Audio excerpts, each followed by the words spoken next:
ሰላም ጤና ይስጥልን የዝግጅታችን ተከታታዮች በ2017 በጀት ዓመት ግንባታው ተጠናቆ አገልግሎት እየሰጠ ባለው በአቃቂ ጤና ጣቢያ ዙሪያ የተገልጋዮችን አስተያየት አካተን ቀርበናል። አብራችሁን ቆዩ።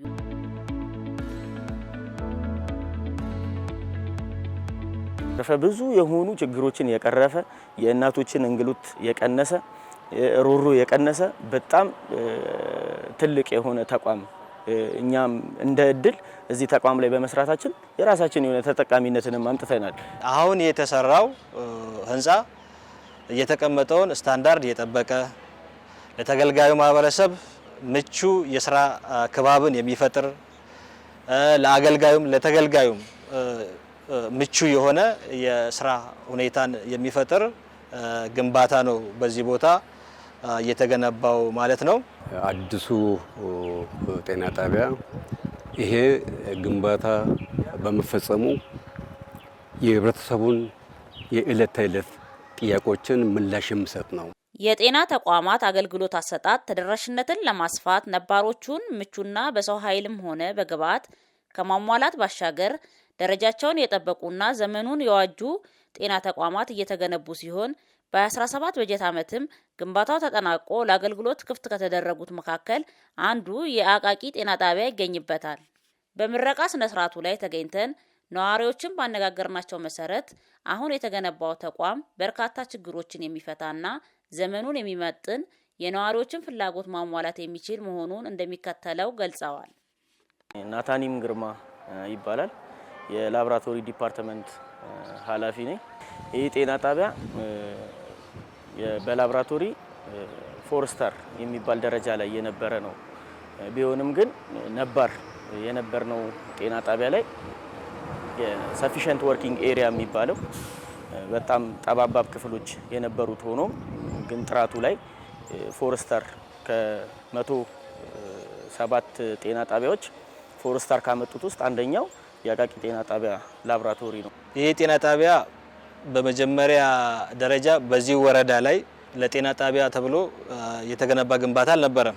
በቀጥታ ለምክር ቤት አገልግሎት በተገነባ ተቋም ውስጥ ነው አገልግሎት ሲሰጥ የነበረው። ያ ደግሞ ስታንዳርዱን በጤናው የተቀመጠውን በጤና ሚኒስቴር የተቀመጠውን የጤና ተቋማት የአገልግሎት አሰጣጥ ስታንዳርድ ከኢንፍራስትራክቸር ወይም ከመሰረተ ልማት አንፃር የጠበቀ አልነበረም። እኔ ስሜ ደሳለኝ ፍቃዱ እባላለሁ። ወረዳ አንድ እዚሁ ነዋሪ ነኝ። ለረጅም ጊዜ ነው የኖርኩት። ቀደም ሲል ይሄ ተቋም የመዘጋጃ ቤት ይድንባል ነበር። ቀደም ሲል የነበሩት የጤና ጣቢያው እዚህ መግቢያ አካባቢ ላይ በጣም ሬር አስቸጋሪ ነበር ለመግቢያም ቢሆን። ከዛ ውጪ ግን ምናልባት ከዚህ ከማስፋፊያው ጋር በተያያዘ ግን አሁን ያለው ቅድም ጥበቶች ነበሩ።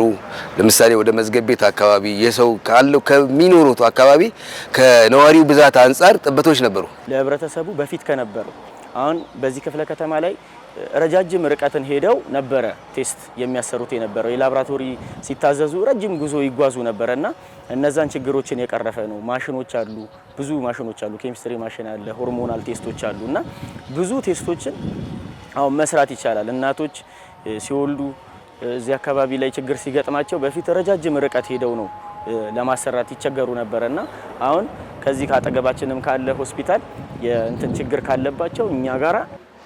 ሌላው የህፃናት ማቆያን እስከዛሬ ያው የህፃናት ማቆያ አልነበረንም። የህፃናት ማቆያን ግን አሁን በውስጡ አካቶ ነው የመጣው። በውስጡ አካቶ ስለመጣ እንደሚታየው ደረጃውን የጠበቀ እሱም ስታንዳርድ አለው። ከመሰረተ ልማት አንፃርም ስታንዳርድ አለው። አሁን ይሄን ለየት የሚያደርገው ነገር ምንድነው? የህፃናት ማቆያን መጀመር ሳይሆን የህፃናት ማቆያን በስታንዳርዱ መሰረት መጀመር። የዕለት ተዕለት የህዝቡን ጥያቄዎች በቆይታም ቢሆን ምላሽ እያገኙ ነው ያሉት። ይሄ ራሱ ትልቅ እርካታ ነው፣ ትልቅ ጸጋ ነው። በተለይም ከደጃፋውን ይህንን ስናይ ከደጃፍ አንድ ህመምተኛ በር ላይ ካለው ጥበቃ እስከ ሕክምና ተቋም ግራቀኙን በማየት ያለው መንፈሳዊ እርካታ በሽታው የሚቀንስለት ይመስለኛል። እንደው ጽዱ ቅጥር ግቢ ማየት፣ ጽዱ የሕክምና ተቋም ማየት፣ የፈካ አካሚ ማግኘት መቻል ፈውስ መድኃኒት ነው። በውስጡ የስልጠና ማዕከል አለው።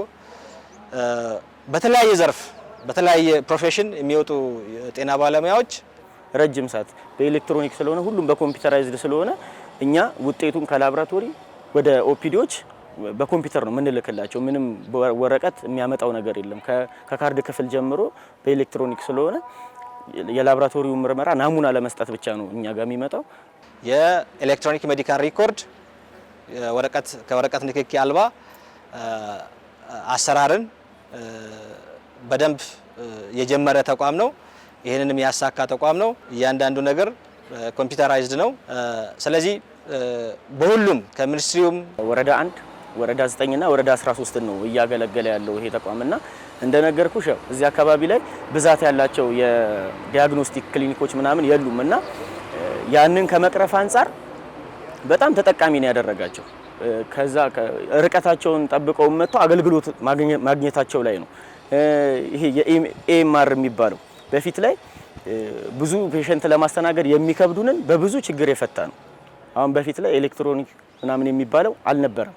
አሁን ግን ሰዎች ረጅም ሰዓት ቲኤቲ የሚባለው ተርን አራውንድ ታይም የሚባለው ሎንግ ታይም የሚቆዩበትን ችግር የፈታ ነው። አንድ ማህበረሰብ ብቻ አይደለም፣ 3 ወረዳዎችን ነው የሚያገለግለው። ወረዳ 1፣ ወረዳ 9 እና ወረዳ 13 ያገለግላል። ለዚህ ሁሉ ማህበረሰብ ከፍተኛ ትሩፋት የሆነ ፕሮጀክት ነው። ቀደም ብሎ ሲሰጥ በነበሩት ሕክምናዎች ላይ በተጨማሪ ያልነበሩትን አገልግሎቶችን ለመጀመር ለምሳሌ የአይን ሕክምናን፣ የጥርስ ሕክምና፣ የቆዳ ሕክምና እና የተለያዩ የሕክምና አይነቶችን ከሆስፒታል ጋር በመቀናጀት የተለያዩ ስፔሻሊስቶችን እና የጤና ባለሙያዎችን ከሆስፒታል ወደዚህ አምጥተን አገልግሎቶችን ለማስፋፋት በጣም ከፍተኛ የሆነ እድል የሚሰጠን በትስስር የምንሰራበትን ሂደት ፈጥረናልና ይሄ ለህብረተሰቡ እዚህ አካባቢ ላለው በጣም ተጠቃሚ ያደረገ ላብራቶሪ ነው ያለውና ከሙያም አንግል ብዙ ጠንካራ ባለሙያዎችን በትሬኒንግ አፕዴት ያደረገና ብዙ ዘርፈ ብዙ ስራዎችን የሚሰራ ተቋም ነው። ይሄ እንግዲህ በተደጋጋሚ ቅድም ሲገለጽ በነበረው ልክ ከተማ አስተዳደሩ በዚህ ልክ የህዝቡ ጥያቄ ምላሽ በመስጠቱ ከልብ እናመሰግናለን። ከተማ ጤና ቢሮ፣ የፌዴራል ጤና ቢሮ፣ ክፍለ ከተማም ያለን ከበሬታ የላቀ ነው። በጣም ደረጃቸውን የጠበቁ ጥራታቸውን የጠበቁ የህክምና መሳሪያዎችን ከጤና ቢሮ ተቀብለናል። እንደዚሁም ደግሞ የክፍለ ከተማው አስተዳደር ከ50 ሚሊዮን በላይ በጀት መድቦ ለዚህኛው ህንጻ ብቻ የተለያዩ ፈርኒቸሮችን የተለያዩ በውስጥ የሚያስፈልጉ መሳሪያዎችን አሟልቷል ማለት ነው።